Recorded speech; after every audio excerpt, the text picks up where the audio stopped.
नमस्कार, आप देख रहे हैं हल्ला बोल। आपके साथ मैं हूं अंजना ओम कश्यप। पेपर लीक का बिल लोकसभा और राज्यसभा दोनों सदनों के पास हो चुका है, लेकिन संसद की लड़ाई अभी खत्म नहीं हुई है।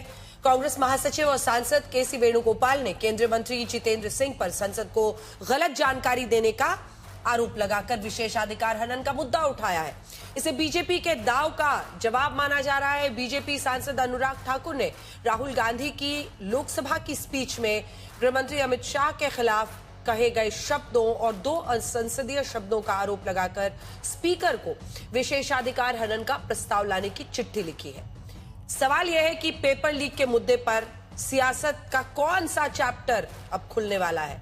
इस बीच सीजेपी प्रोटेस्ट के दौरान घायल पुलिस वालों के परिवार वालों ने संसद से पूछा है कि हमारा मुद्दा क्यों नहीं उठाया जाता है। मेरे देश की संसद हमारी चोटों पर, हमारे परिवार वालों की चोट पर मौन क्यों है। आज एक प्रेस कॉन्फ्रेंस में एक घायल पुलिस अफसर की पत्नी, एक एसीपी का बेटा, एक और पुलिस अफसर की बेटी ने अपना दर्द बयां किया। सवाल यह है कि क्या राजनीति ने कॉकरोच जनता पार्टी प्रोटेस्ट पर सिर्फ एक पक्ष देखा है। ड्यूटी कर रहे घायल पुलिस वालों के गुनहगारों पर बात क्यों नहीं हो रही है।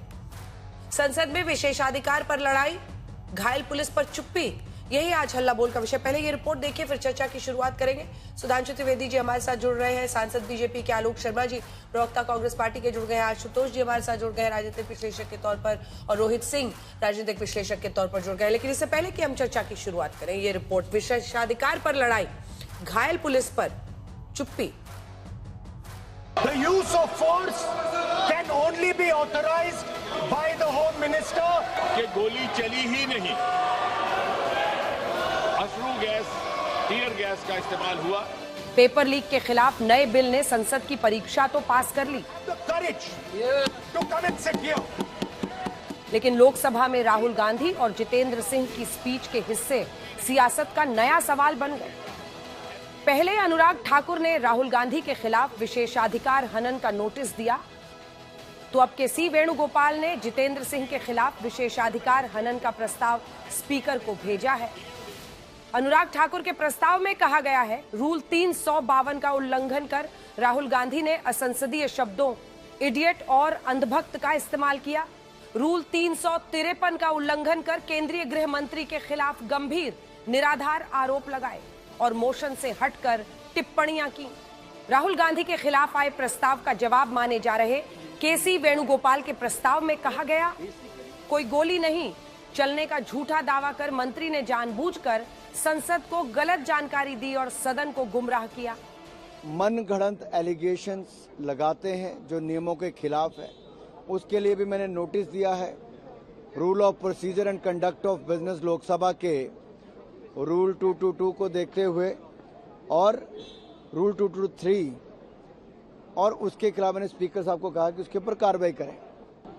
तो look, how can a minister mislead the house like this? Students know about it, nation know about it. Now he is telling this is not used. Paper leak के मुद्दे पर सीजेपी के प्रदर्शन से लेकर संसद तक का संग्राम छिड़ गया, तो उधर अब सीजेपी प्रदर्शन के दौरान घायल पुलिस वालों के परिवार वालों ने अपनी आवाज उठाई है। परिवार वालों का आरोप है कि छात्रों के बीच अपराधी भी थे, पुलिस सिर्फ अपनी ड्यूटी निभा रही थी। परिवार वालों ने सवाल किया कि घायल पुलिस वालों पर संसद मौन क्यों है। He was unconscious at the RML hospital for about 4 hours. रात को 10 बजे के करीब पापा के कलीग्स उन्हें घर लेके आए और उनकी यूनिफॉर्म पूरी खून से लाल थी।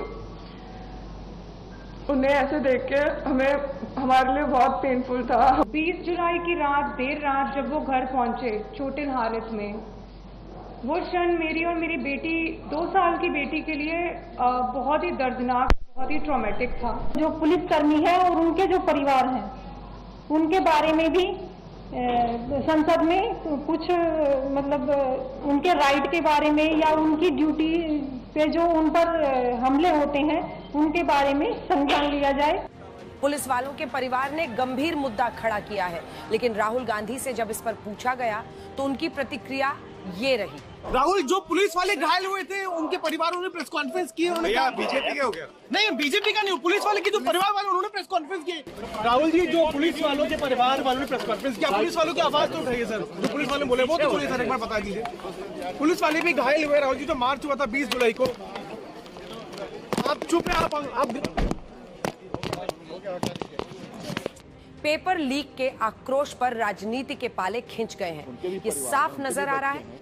देखिए, पुलिस वाले भी इंसान हैं, उनका परिवार भी इंसान है। वो सुरक्षा करते हैं, अपराध नियंत्रण करते हैं, कई बार शहीद भी होते हैं, तो उनके भी मौलिक अधिकार है ना, है कि नहीं? तो इस मामले में थोड़ा सा संवेदनशील होना चाहिए। पेपर लीक के मुद्दे और उसके बाद प्रदर्शन और सियासत ने एक नई बहस खड़ी की है। उधर नए पेपर लीक बिल को संसद की मंजूरी के बाद पीएम नरेंद्र मोदी ने जेएनजी से एक और सीधा संवाद किया। फिर से कोई पेपर माफिया, पेपर लीक करने वाली गैंग, देश के बच्चों के भविष्य के साथ खिलवाड़ करने वाली गैंग, उनको बख्शा नहीं जाएगा। दोनों सदनों ने इस कठोर कानूनों वाले, प्रावधानों वाले इस बिल को पास कर दिया है। अब विश्वस्त परीक्षा पद्धति की दिशा में जाने में एक महत्वपूर्ण काम पूर्ण हुआ है। पेपर लीक की समस्या गंभीर है और सरकार तक ये बात पहुंच गई है। आज तक ब्यूरो